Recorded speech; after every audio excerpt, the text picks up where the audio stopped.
দর্শক আসসালামু আলাইকুম। নতুন আরেকটি প্রতিবেদনে আপনাদের সকলকে স্বাগতম জানাচ্ছি।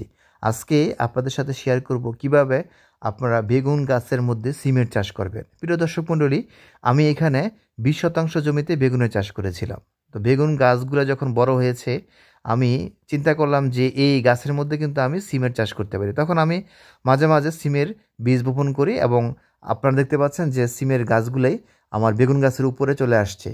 মাচা তৈরি না করেও আপনারা বেগুন গাছের মধ্যে সিমের চাষ করতে পারেন। আপনারা দেখতে পাচ্ছেন যে আমি সিমের যে চারাগুলাই রোপণ করেছিলাম এইগুলাই বেয়েছে এবং বেগুন গাছের মধ্যে প্রায় পুরো বেগুন গাছগুলোই ভরে গেছে সিমের চারাগুলো দিয়ে।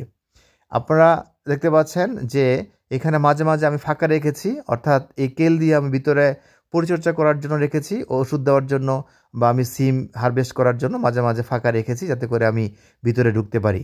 আপনাদেরকে আরও জানিয়ে রাখি যে আপনারা যদি এইভাবে সিম চাষ করেন তাহলে আপনাদের খরচ অনেক কম হবে, কারণ মাচা তৈরি করতে যে খরচটা হয় সেটা আপনাদের লাগবে না। আমি চলে আসছি প্রায় 3 মাস পর। আপনারা দেখতে পাচ্ছেন যে আমার এই প্রজেক্টে আপনার সিমের ফুল চলে আসছে, আর কিছুদিনের মধ্যেই আমি এখান থেকে সিম হারভেস্ট করতে পারবো।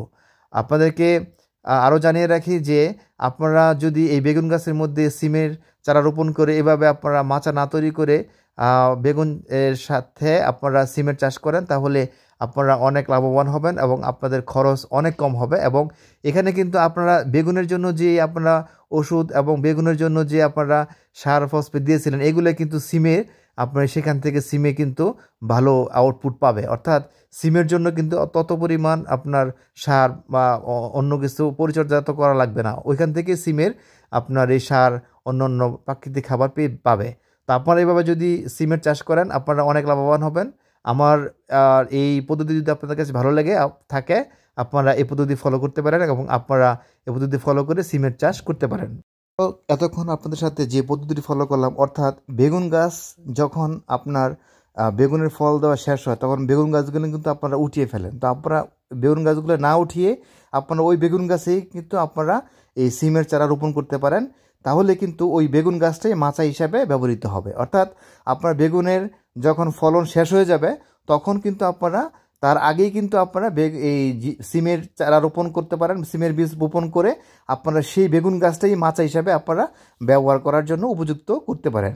আপনারা এই পদ্ধতি ফলো করে আপনারা অনেক খরচ কমিয়ে, অর্থাৎ কম খরচে আপনারা সিম চাষ করতে পারেন এবং সেভাবে আপনারা অনেক লাভবান হতে পারেন। প্রিয় দর্শক মণ্ডলী, আমার ভিডিওটি আপনার কাছে ভালো লেগে থাকে আমার চ্যানেলটিকে সাবস্ক্রাইব করে পাশে থাকা বেল বাটনে ক্লিক করে রাখুন, যেন পরবর্তীতে এরকম নতুন নতুন ভিডিও সবার আগে পেতে পারেন। ধন্যবাদ সবাইকে আমার ভিডিওটি দেখার জন্য।